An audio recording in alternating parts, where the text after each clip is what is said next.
So here we go. So this is how we're going to prepare a bus peg. So that's a bus peg that's been made out of a bit of plywood, a few screws, quite straight. But this is so that you can do a head armature. So we have to wrap it with a few sheets of paper. The whole idea of this is so that we can easily get the head off at the end of the day and prepare the clay for firing. Alright? So that's just only has to stay there like that for a couple of minutes. That's just to allow for a bit of shrinkage in the clay, and also it will help it slide off. When we get, we need three things basically. We need some binding wire, something like that, and a length of about 7 feet long, black plastic bag, and some newspaper. So in my black plastic bag, I'm going to put some balls of paper.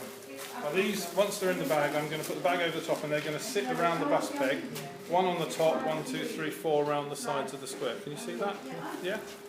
So we throw, I've got them ready made, 3, 4, 5. You just shake them down to the bottom of the bag. There they are, and if I feel, it's always a bit of a fiddle, but there we are, we've got one at the top and the 4 around the sides, and I'm going to put that over there. Recording. And just... You can bang? I don't know. Just not for a second, just while I'm doing this, that'd be good. So yeah, the sound has to be clear. Okay, so we've got the balls of paper sitting on top of the peg. They can't wobble around, they're quite firmly there. Let me take the wire, so this is my length of wire. And I put loops on the end, can you see that? You see a loop? Yes.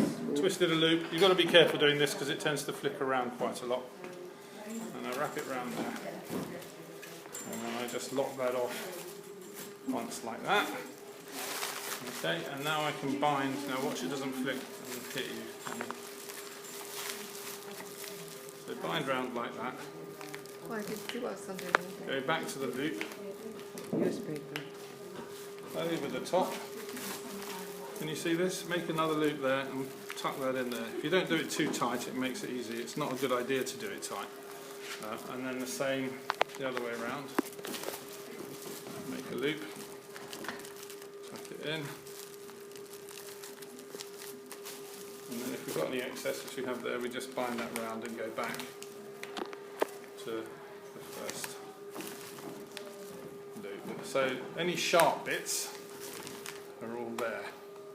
So when you're putting your hands on and putting clay on, you know that you've got to be a bit careful where the loops are, but you don't have to worry elsewhere. So it's nice. And the whole thing later will just slide off the peg. So it keeps your pegs clean, and it makes it much easier when you do the hollowing. So that then is ready to start accepting clay, and you can take some soft clay and start to apply it. It sticks to the plastic, and you build up and cover the whole thing. Okay, that's it. Ah. So you can press stop now.